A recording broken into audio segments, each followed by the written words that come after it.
ఎప్పటికప్పుడు తాజా వార్తలను అందిస్తున్న D6 న్యూస్ కు స్వాగతం. మమ్మల్ని ఏడిపిస్తాను, మేము ఏం చేయాలో అడగాలనా, మరి ఏం అడగాలనా? లేకపోతే రేవంత్ రెడ్డి కాళ్ళు పట్టుకోవాలనా? కాళ్ళు పట్టుకుని ఈ సైడ్ మాటలు మాట్లాడకండి అని మా అమ్మకి నేను చెప్పాలనా? ఏం చెప్పాలండి? చాలా బాధాకరంగా ఉందండి నేను మాట్లాడడానికి, ఇట్లాంటి మాటలు మాట్లాడడం నిజంగా చాలా బాధాకరంగా ఉంది. ఎందుకంటే మా అమ్మ ఫైర్ బ్రాండ్ అండి, ఫైర్ బ్రాండ్ అయ్యి ఉండి ఇవాళ తను ఎన్నిసార్లు కంటతడి పెట్టిందో నాకు తెలుసు, డాక్టర్ గా నాకు తెలుసు. ఎందుకమ్మా ఫైల్ ఇవ్వవు అని నేను బోనమ్మా, నా ఫైల్ ఇవ్వలేను, ఆయన దగ్గర పోతే ఇటు ఎట్లా పడతాం అట్లా మాట్లాడతారు అని ఉన్న మాటలు ఉన్నాయి. రేవంత్ రెడ్డి అండి ఏది పడితే మాట్లాడతాడండి ఆయన. మా అమ్మతోని అసలు ఆయన చక్కగా మాట్లాడిందే ఉండదు. ఇష్టం ఉన్నప్పుడు అండి, అంటే బీసీలంటే అంత చులకని భావం ఎందుకండి?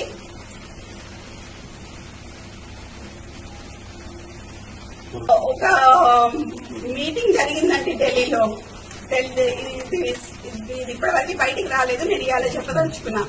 ఢిల్లీలో అందరూ ఖర్గే గారు ఉన్నారు, అందరూ మీటింగ్ జరుగుతున్నప్పుడు అందరు మంత్రులు ఉన్నారు, సీఎం ఉన్నారు, ఖర్గే ఉన్నారు, అందరు ఉన్నప్పుడు మా అమ్మ ఏం మాట్లాడింది అని అంటే, కొంచెం అడ్మినిస్ట్రేషన్ ప్రాబ్లం అవుతుంది, పిఏ మీకు అందజేస్తున్నారా లేదా మాకు తెలియట్లేదు అన్న విషయం మాట్లాడగానే వెంటనే రేవంత్ రెడ్డి పక్కనున్న ఖర్గేకి హిందీలో ఇందుకే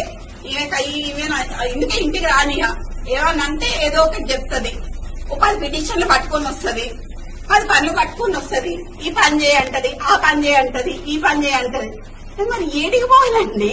పని చేయొద్దా? ఎమ్మెల్యేలు మినిస్టర్లు పని చేయొద్దా?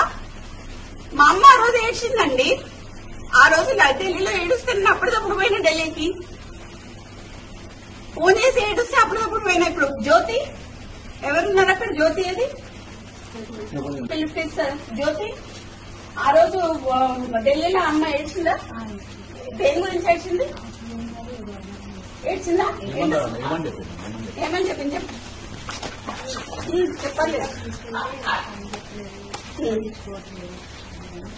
గట్టి చెప్పమ్మా, కొంచెం లోడ్గా చెప్పండి. ఇంకా గట్టి చెప్పు. మా మేడం గారు పేపర్ సాల్వ్ తీసుకెళ్తారు కదా, పిటిషన్స్ తీసుకెళ్తారు కదా, పట్టించుకోరు.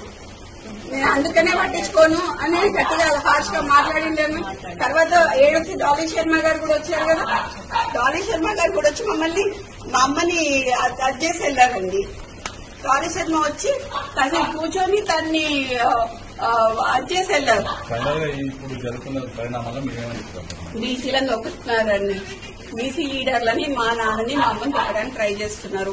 ఇప్పుడు ఎక్స్ట్రాక్షన్ కేసు అని చెప్తున్నారు, ఎక్స్ట్రాక్షన్ కేసు అని చెప్పి వెంటి పిచ్చలని అంటగడుతున్నారు. ఈ అంటగట్టుడు ఏదో మా నాన్నకి ఆర్మ్స్ యాక్ట్ కింద మా నాన్నని తీసుకొద్దామని ట్రై చేస్తున్నారు. నాకు డౌట్, ఆ డౌట్ లో మాత్రం మా నాన్నకి కానీ మా అమ్మకి కానీ ఎటువంటి హాని చేసినా మాత్రం దానికి పూర్తి బాధ్యత